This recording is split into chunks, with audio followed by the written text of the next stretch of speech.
Yesterday I drew attention again, but from a different point of view, to the one we have taken for some time in the past, to the differentiation that exists among the peoples of the present civilized world.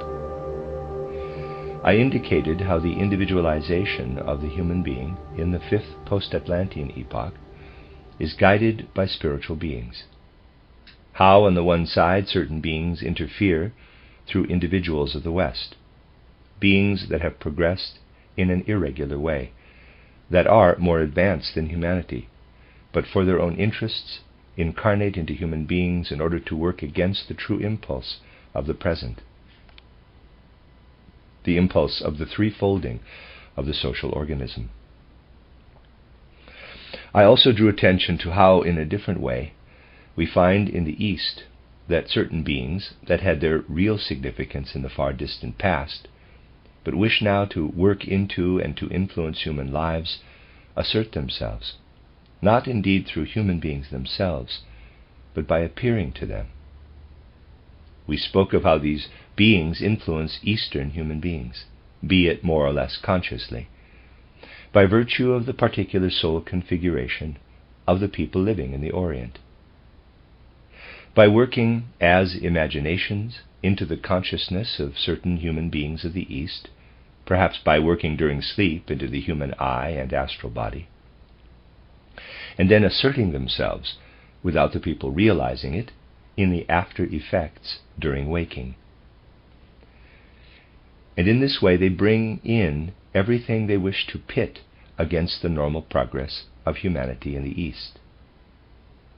Thus we can say, for a long time in the West, a kind of earth-boundness has, in a certain sense, been prepared in such human beings as I described yesterday, who are dispersed there, and who take leading positions, particularly in sects and in secret societies and the like. In the East there are also certain leading personalities who, under the influence of beings from the past, who appear to them in imaginations, put into practice in present cultural development what these beings introduce.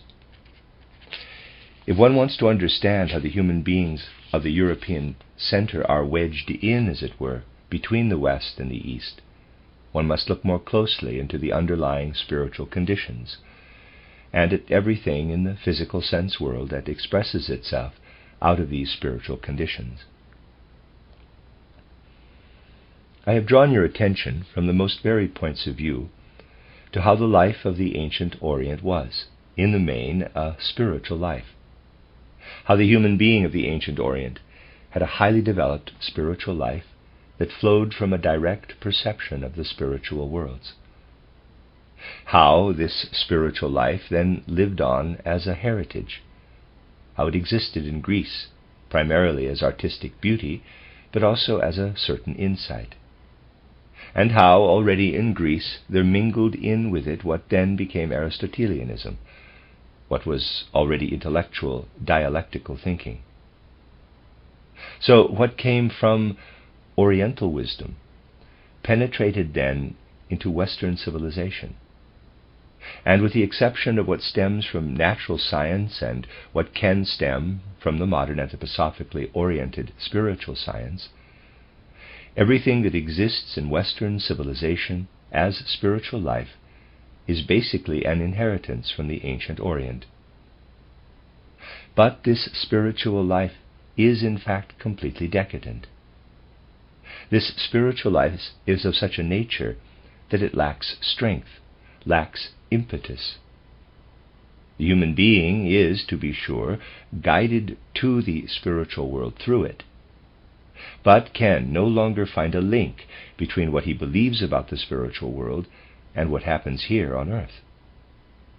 This shows itself most strongly in Anglo-Saxon Puritanism, in which a faith completely estranged from the world has secured itself a place alongside worldly activities. It is directed toward entirely abstract spiritual regions, and basically does not take the trouble to confront and come to terms with the external physical world of the senses. In the Orient, even completely worldly aspirations aspirations of the social life take on such a spiritual character that they have the appearance of religious movements.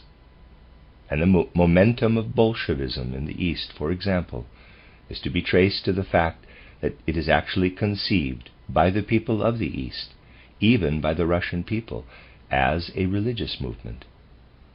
The impetus of this social movement in the East lies not so much in the abstract concepts of Marxism, but essentially in the fact that its bearers are regarded as new saviors, as the continuers, so to speak, of earlier religious spiritual striving and life. From the Roman culture, and even already from the Hellenistic culture, there developed, as we know, what took hold of the human beings of the center most of all, the dialectical element, the element of political, legal, militaristic thinking. And one can only understand the role played by what then developed out of the Roman culture when one considers at first that all three branches of human experience, the experience of the spiritual, the experience of economics, the experience of the civic-political, in which Rome developed to particular splendor and in which the Roman Empire arose, were mixed up and at cross purposes in much the same way that is the case today over basically the whole civilized world. Rome ended in complete decadence, brought about essentially by the fact that in the Roman Empire the untenable situation arose which always arises when these three human activities, spiritual life, political life, and economic life, get mixed up chaotically with one another. It can truly be said that the Roman Empire, and particularly the Byzantine Empire, were a kind of symbol of the decay of the fourth post-Atlantean epoch, the Greco-Roman epoch. We need only consider that of the 107 Eastern Roman emperors, only 34 died in their beds. The others were either poisoned or maimed and died in prison, or left prison to join monasteries or the like. And out of the decline of the Roman world, in southern Europe, developed something which then streamed northward in three branches, and there's a diagram. Here, to begin with, we have the western branch. I shall not go today into the historical details of what developed throughout the Middle Ages out of the older development of humanity, but I should like to draw your attention to a few things. The characteristic phenomenon of Western development, of development in the more southerly Western regions to begin with, is that Roman culture spreads as a sum total of people toward Spain, over present-day France, and also over a part of Britain. These were Roman people who developed in this direction. But all this was interpenetrated by what entered into these Roman peoples through the migrations of Germanic tribes of various kinds. And here we find a singular phenomenon. We find that Germanic peoples force their way into the Roman element, and that something then arises there which can only be characterized by saying, human beings of Germanic nature penetrated into the Roman element. Rome as such, the Roman human being, went under. But what remained of the Roman culture, what took shape, that is, through the intersection of these two lines, and formed the Spanish, the French, and also a part of the British population, is essentially Germanic blood overlain by the Roman language element. It can only really be understood by looking at it in this way. This human being, as regards his soul configuration, his direction of perceiving, feeling, and willing, is descended from what, as the Germanic element, moved in the stream of the migrations from east to west. But it is a peculiarity of this Germanic element that when it comes up against a foreign language element, and there is always a culture embodied in a language, it dissolves into it, assumes it. It grows into this foreign language as though, if I may put it so, into a garment of civilization. What lives in the west of Europe as the Latin race has fundamentally nothing in it of Latin blood. But it has grown into what, embodied in the language, has streamed up to it there. For it lay in the nature of the Latin, of the Roman element, to assert itself beyond the purely human in the course of world evolution. This is why the concept of one's will and testament first arose in Rome, the assertion of egoism beyond death. The wish to extend one's will beyond death led to the concept of the will and testament. Thus, too, the continuance of the language worked on beyond the continuance of the human element in the people. And other things, too, were preserved apart from the language. Thus, in this stream here, and again with reference to the diagram, there was preserved for the West the ancient traditions of the different secret societies, the significance of which I have frequently referred to in the course of the past years.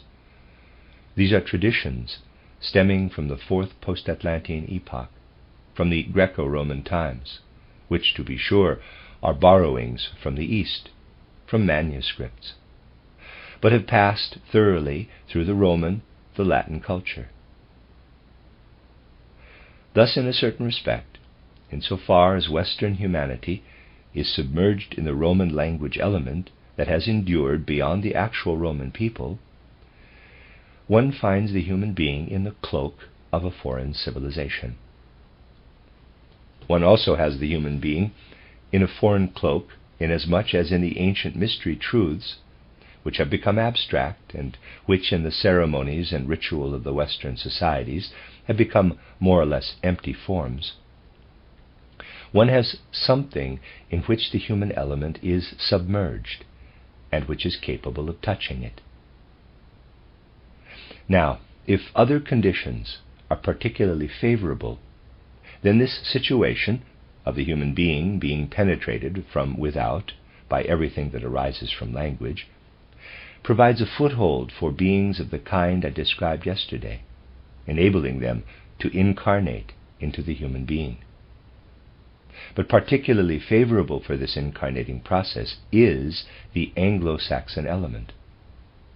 This is because it was a thoroughly Germanic people that moved across to the West, and because the Germanic element has been strongly preserved in these human beings, who have permeated themselves, to a lesser degree, with the Roman element than have those whom we call the Latin peoples. Thus there is a far more malleable balance present here in the Anglo-Saxon race, and because of this, those beings which incarnate here have far greater freedom of action, far greater room to move in, as it were. In the Latin countries proper, they would be extremely constricted. Above all, however, one must be clear that what can then manifest in individual personalities depends on configurations of folk psychology such as these. Although Puritanism certainly represented an abstract sphere of belief, this freer Anglo-Saxon element was preeminently suited to adopting and developing natural scientific thinking, and to forming a concept of the world and of life based upon it.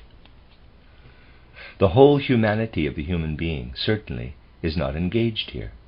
Only part of man's being is engaged through the incorporation of languages, through the incorporation of other elements of the human being, which makes it possible for such beings, as I described yesterday, to incarnate in these people. Let me state expressly that what I am talking about at the moment concerns only certain single individuals who are scattered amongst the mass of other human beings. It does not refer to nations.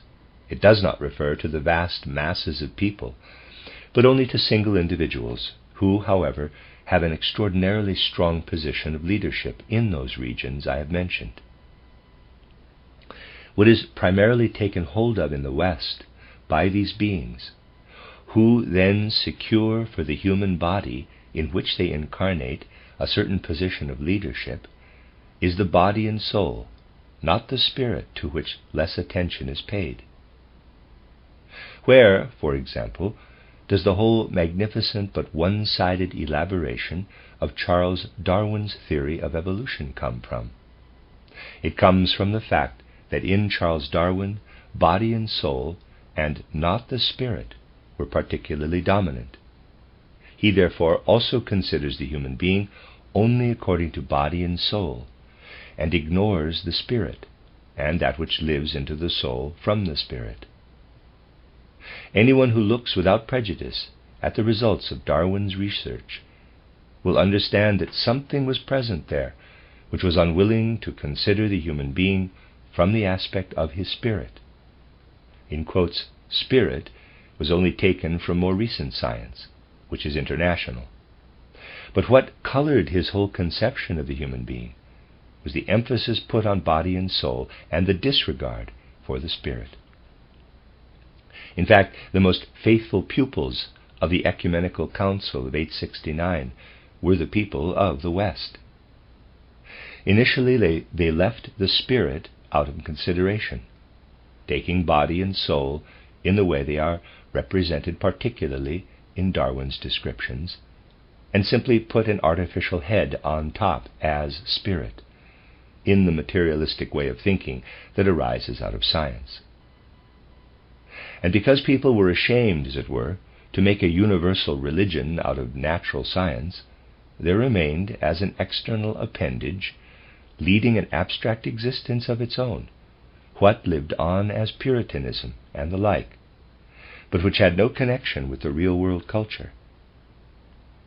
We see how, here, in a certain sense, body and soul are overwhelmed by an abstract scientific spirit, which we can clearly observe even into the present. But let us suppose that something else happened. Let us suppose that what lives on in language, what lives on in the spiritual world of forms of the fourth post-Atlantean epoch, were to be stronger. What would arise then?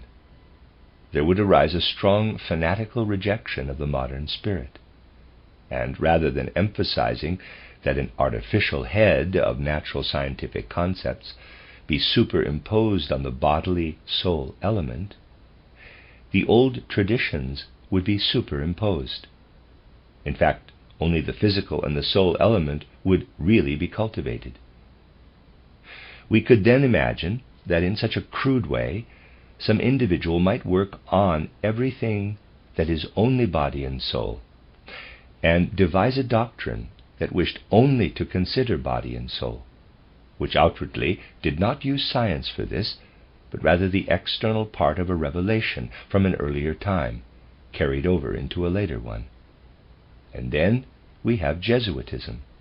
We have Ignatius of Loyola. We may say that just as minds like Darwin arose of necessity from Anglo-Saxondom, so from later Romanism there arose Ignatius of Loyola. The characteristic of the human beings of the West, of whom we have to speak here, is that through them those spiritual beings I described yesterday make themselves felt in the world. In the East, this is different. A different stream moves toward the East, and again see the same diagram.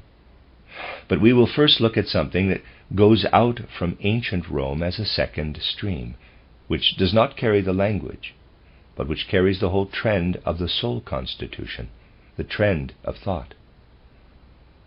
The language goes more to the West, and through this we get all the phenomena of which I have just spoken. The direction of thought, on the other hand, moves more toward the center of Europe. But it unites there with what lives there with the essential Germanic element, namely a certain wish to be one with the language. But it is possible to maintain this wish to be one with the language only as long as the people who live in that language remain together. When the Goths, the Vandals, and so on moved westward, they were immersed in the Latin element. This, quote, being one with the language, close quote, only remained in the center of Europe. This means that in Central Europe the language is indeed not bound particularly strongly to human beings, but is nevertheless bound more strongly than was the case in the Roman people, who are now lost, but who have passed their language on. The Germanic people would not be able to pass on their language. The Germanic people have their language as something living in them, and would never be able to leave it behind as a heritage. This language can only continue to live as long as it is bound together with the human being. This is connected with the whole nature of the human constitution of those peoples who have gradually asserted themselves in the center of Europe. This has the effect that human beings came to the fore in Central Europe who were not suitable for such beings to incarnate into, as was the case in the West. But they could, nevertheless, be taken hold of. It was quite possible for the beings of the three types I described yesterday to assert themselves in the leaders of the people of Central Europe. But this also makes it possible for those people to be accessible to the phenomena which appear to the people of the Orient as imaginations. But in the people of the center, these imaginations remain so pale during the day that they appear only as concepts, as ideas.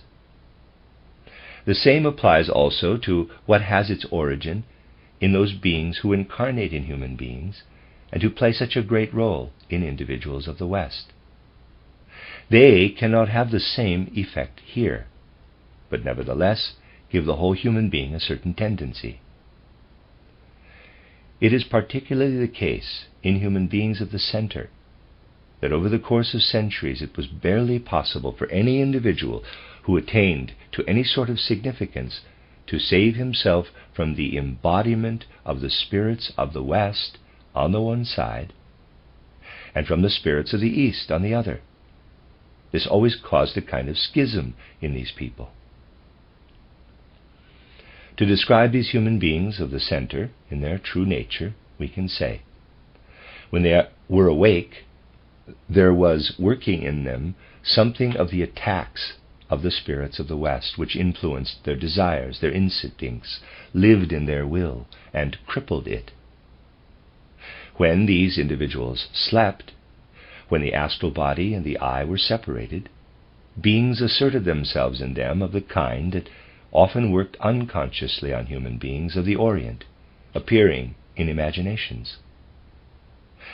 And one only needs to choose a highly characteristic personality from the civilization of the center, and one will be able to touch, almost as it were with one's bare hands, the fact that this is as I have described it.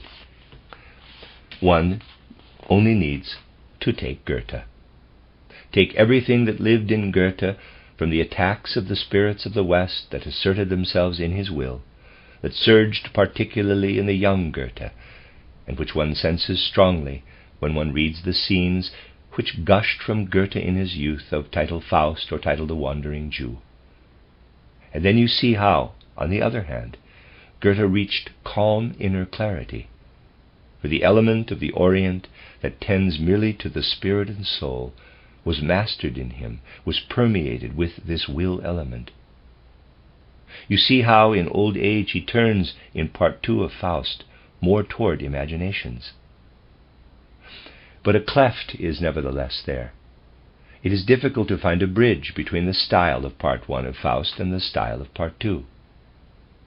And look at the living Goethe himself, who grows from the impulses of the West, who, as it were, is tormented by the spirits of the West, and who, as a young man, comforts himself with what, after all, also contains a great deal of the West, the Gothic style.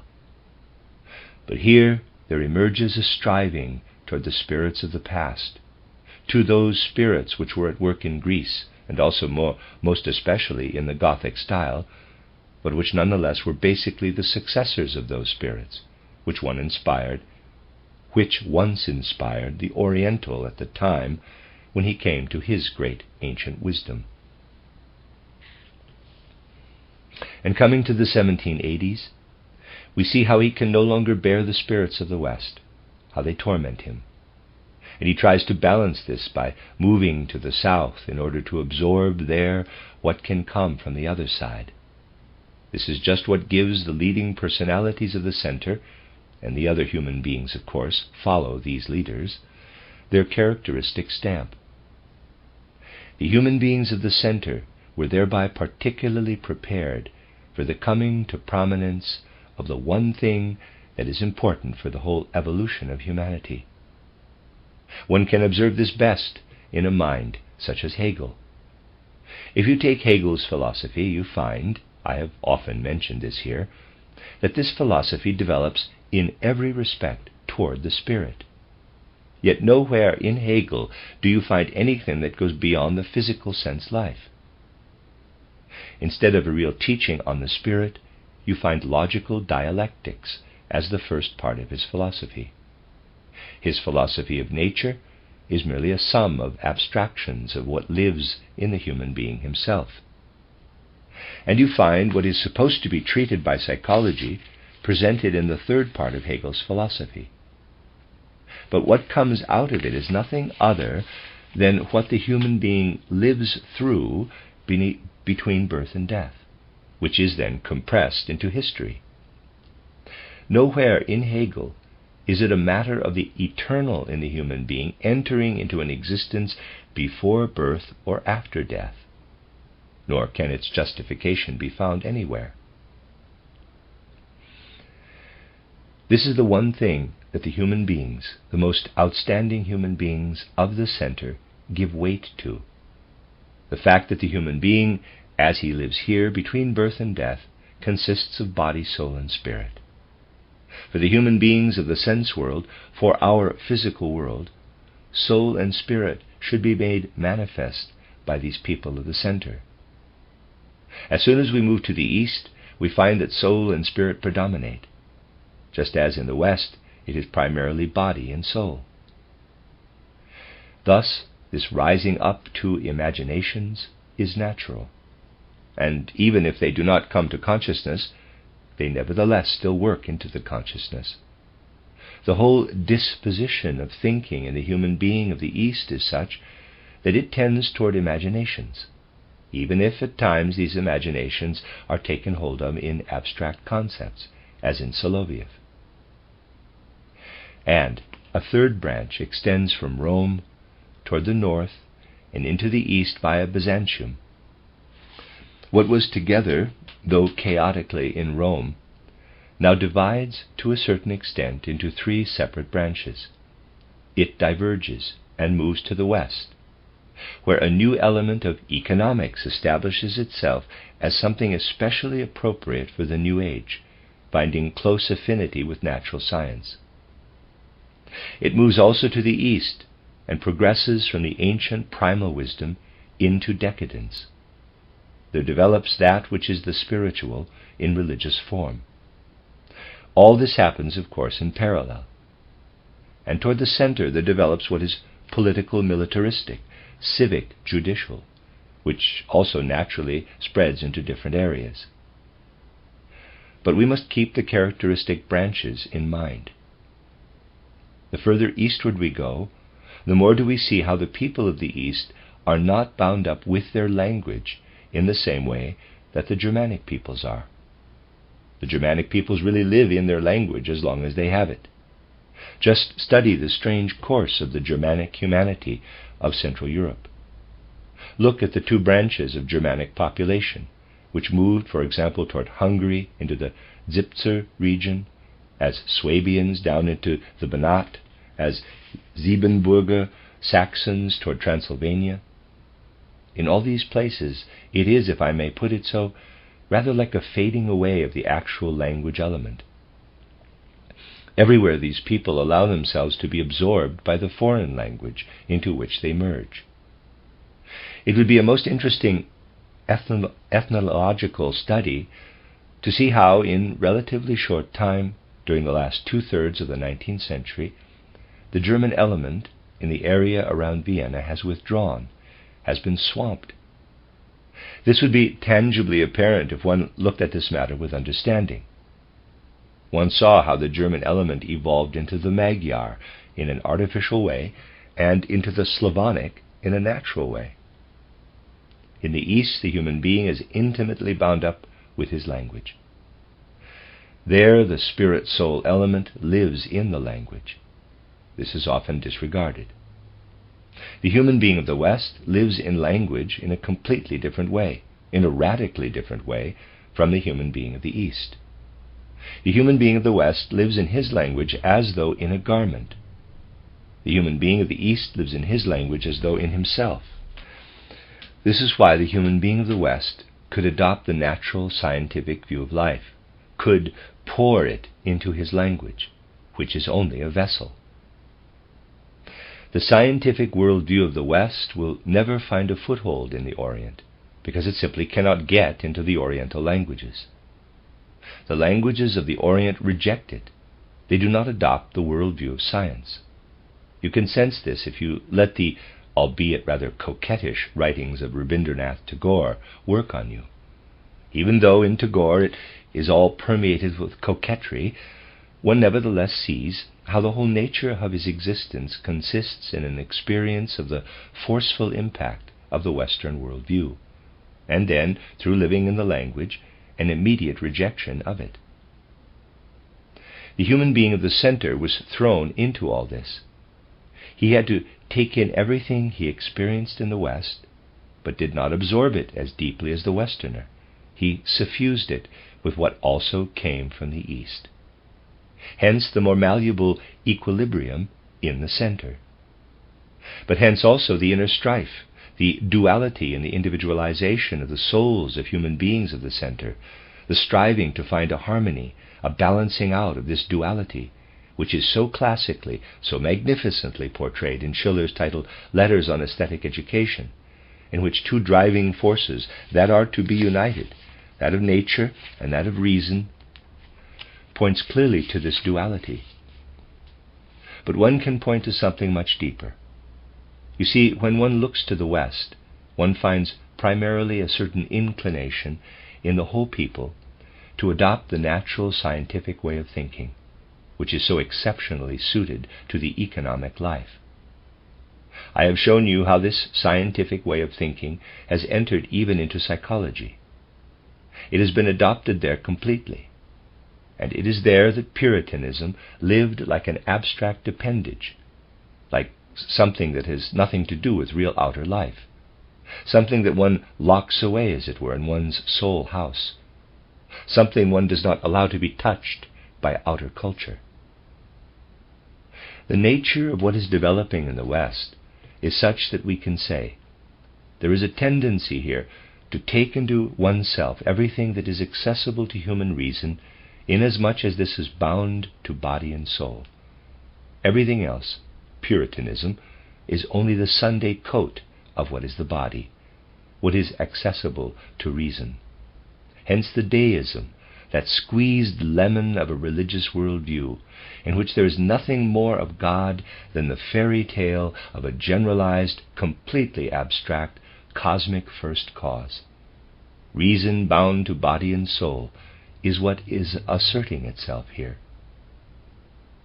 If you go to the East, there is no understanding at all for a rationality of this kind. This already begins in Russia. For has the Russian any understanding at all for what is called rational in the West? Let us be under no illusion here. The Russian has not the slightest understanding for what in the West one calls rationality. The Russian is open to what one could call revelation.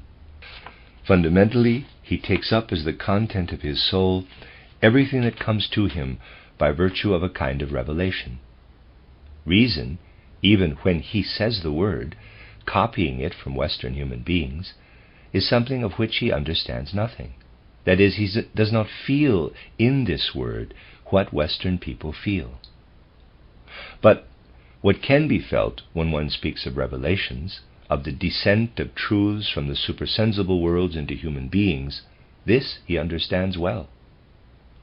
Through the nature of what is spoken of in the West, and Puritanism is indeed good proof of this, one sees that there is by nature not the slightest understanding for what one must refer to as the relation of the Russian, and even more so of the Oriental, of the Asiatic human being, of the relation in general of the human being to the spiritual world.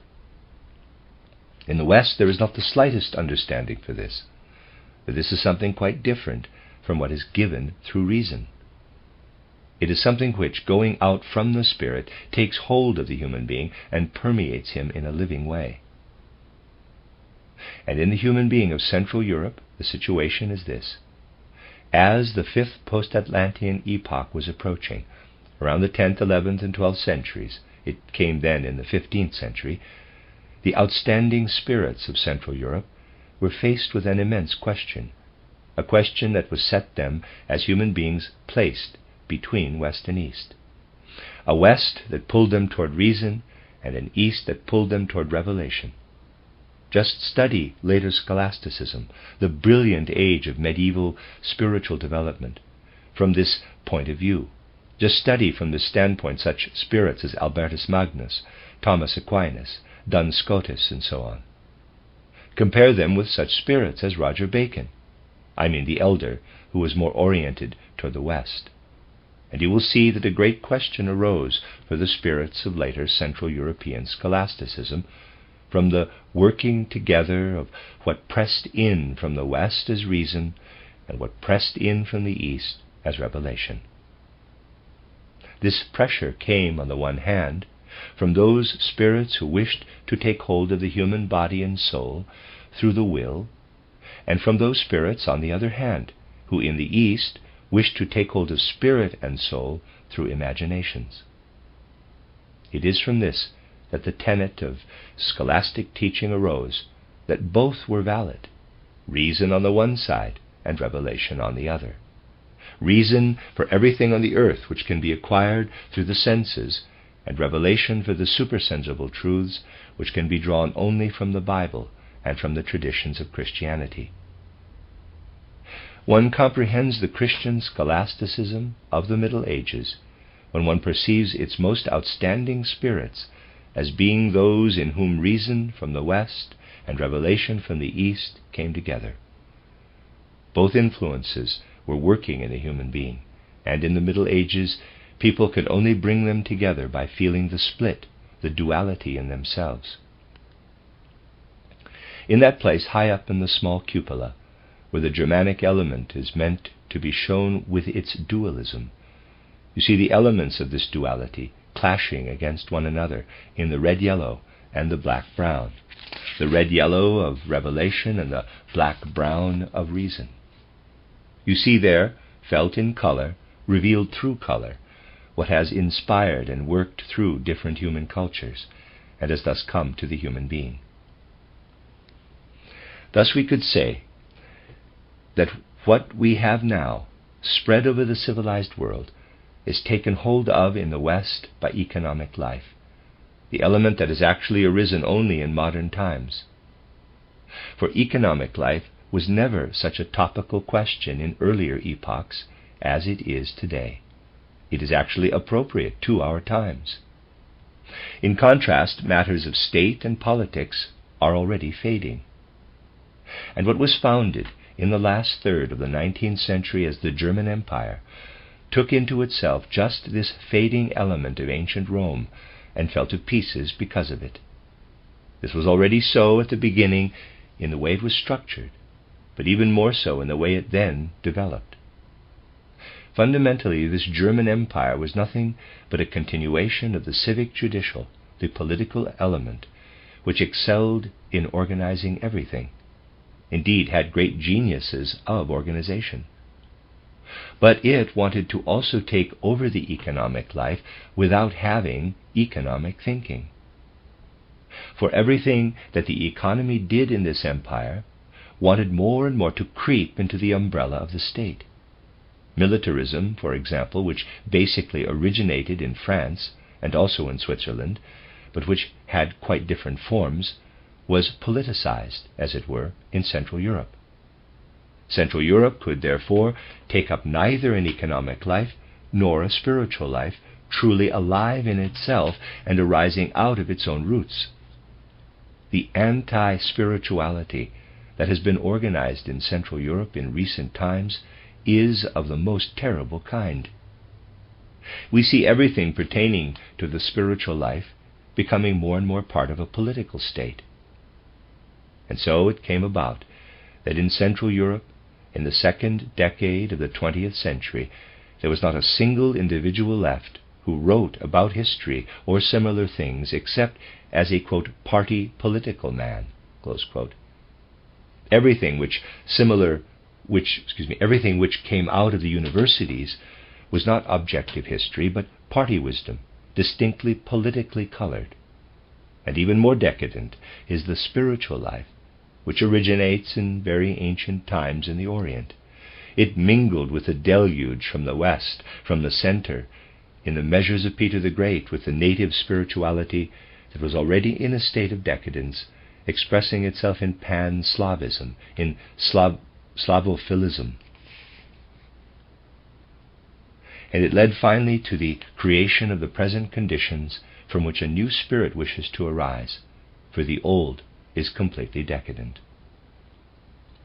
Thus we see spread out over the world a new economy, jurisprudence, and political life coming to an end, and a spiritual life which has come to an end. In the West we see how the political element has been completely absorbed by the economy, and that the spiritual element, if one disregards the unreality of Puritanism, exists only in the form of natural science. In the center we have had an already aging state which tried to absorb both economy and spiritual life and was therefore unable to survive. And in the East we have nothing but the dying spirit of ancient times, which the West tries to galvanize through all manner of measures. No matter whether tried by Peter the Great or by Lenin, what wishes to come from the West galvanizes the corpse of the Eastern spirit. Salvation lies in clearly seeing that a new spirit must permeate humanity. This new spirit, which cannot be found in the Orient but only in the Occident, must put economic life, political life, and spiritual life side by side, quite distinct from one another. Then the economic life of the West, for which the West is particularly organized through its natural qualities, can be complemented by the political and the spiritual life. Then the center can take up, beside its political life, which will be improved through quite different principles than were there in the past, if it is anthroposophically oriented, an economic and spiritual life. And then the Orient can be refructified. The Orient will understand the spiritual life that blossoms in the Occident only if one introduces it in the right way. As soon as artificial barriers are no longer created, which do not allow the movement of the truly anthroposophically oriented spiritual life of the Occident, as soon as this is allowed to cross into the Orient, it will be understood there, even if it enters at first through such coquettish spirits as Rabindranath Tagore or others. The point is that natural science as such is rejected by the Orient, but that science which is illumined by true spirituality, which we have wanted to present here in our courses of the Free School of Spiritual Science, will also be taken up in the Orient with great eagerness. The Orient will then have a great deal of understanding for an independent spiritual life, and it will also take up an independent civic political life and an independent economic life, which it will be able to run in independence. Thus, in this threefold form of the social organism, there is a fulfillment of that which, from a rational, but at the same time also spiritual view, represents the development of the European and Asiatic world since the decline of Rome.